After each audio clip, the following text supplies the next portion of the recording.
Bonjour à toi. Dans cette petite chronique, laisse-toi porter par la voix de Rafnas.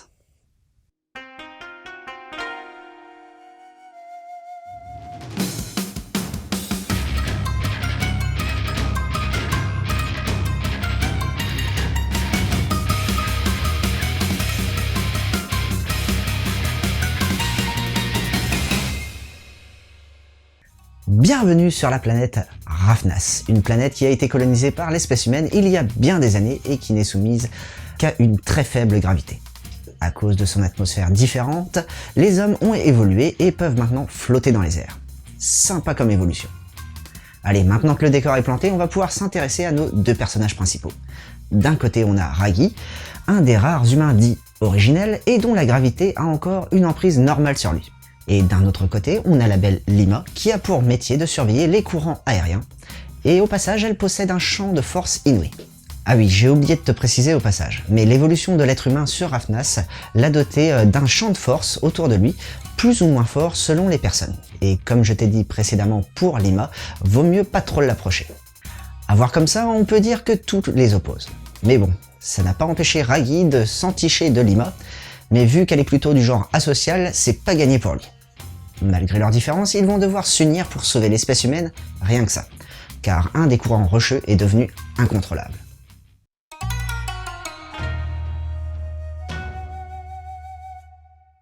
Alors, que dire des graphismes? Tout simplement, waouh! Alors je vais essayer de te traduire ça sans partir dans tous les sens et que ça soit compréhensible. L'auteur Shirai Yumiko nous gratifie d'un dessin sublime avec une finesse dans le trait. En plus, elle a poussé le détail jusqu'à faire des ombres des cheveux sur les gros plans. Au passage, vu que les actions se déroulent dans un monde où il y a peu de gravité, le dessin a su s'adapter à cette contrainte, ce qui nous donne par moments l'impression d'avoir des personnages qui sont en train de nager. Mais ce n'est pas tout. S'il y avait que ça, tu me dirais, il exagère, mais après, tu vois les arrière-plans. Comme celui du village, par exemple. Et là, tu vas me dire, bon ok, il a raison. Sur ces plans, on a l'impression d'un crayonné sans détail, mais qui est ultra travaillé sur les compositions. On n'a pas un sentiment de surcharge ni de vide, le dessin est vraiment harmonieux. Pour ce qui est de la composition des pages, elle suit la même direction que le dessin. On a une trame qui est très structurée, avec par moments quelques superpositions, mais cela reste rare. Alors par contre, on a de sublimes doubles pages qui permettent de vraiment bien planter le décor. Il y a juste un petit regret que j'ai eu, c'est la non-colorisation des premières pages qui aurait encore plus sublimé ce titre et, petit détail aussi pour les puristes du manga, ce titre a été traduit dans le sens européen. Mais bon, ça ne retire rien au charme de ce titre.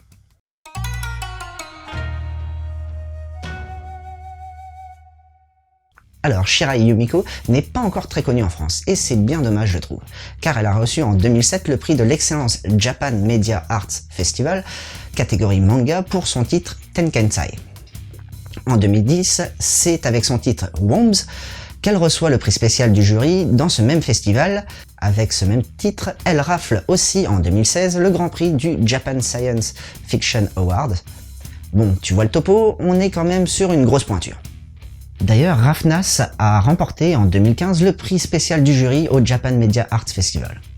Bon, je te vois venir avec tes gros sabots. Ça ne veut rien dire et je suis tout à fait d'accord avec toi là-dessus.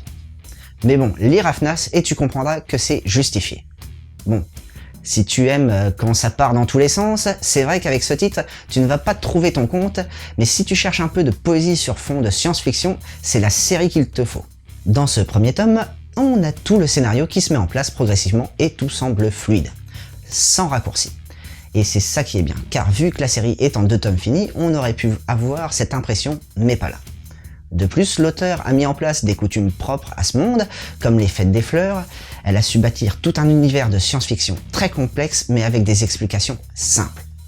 En gros, dans Rafnas, on a un sentiment de zénitude dans un univers de science-fiction proche d'une fin du monde, et c'est ces deux choses opposées qui font que ce titre est vraiment réussi. Alors après, si tu aimes bien les histoires de colonisation de l'espace par l'homme, tu devrais bien aimer Terraform Mars, où la Terre décide d'envoyer sur Mars des insectes et moisissures afin de créer une atmosphère et que l'espèce humaine puisse y survivre. Mais lors de leur expédition, tout ne va pas se passer comme prévu. Il y a aussi le manga Planète de Yukimura Makoto qui nous fait partager un parcours initiatique de 3 personnages partis pour un monde inconnu, tout ceci dans une ode à l'espace. Et pour finir, le film Avatar de James Cameron. où l'espèce humaine, afin de résoudre une crise énergétique, s'est mise en tête d'aller exploiter un minerai sur Pandora, sans trop demander l'autorisation au peuple déjà présent, les Na'vi. Et voilà, c'était Boubou, j'espère que cette petite chronique t'aura plu et donné l'envie de lire Rafnas. Allez, sur ce, je te laisse et surtout, n'oublie pas de suivre la voie du manga.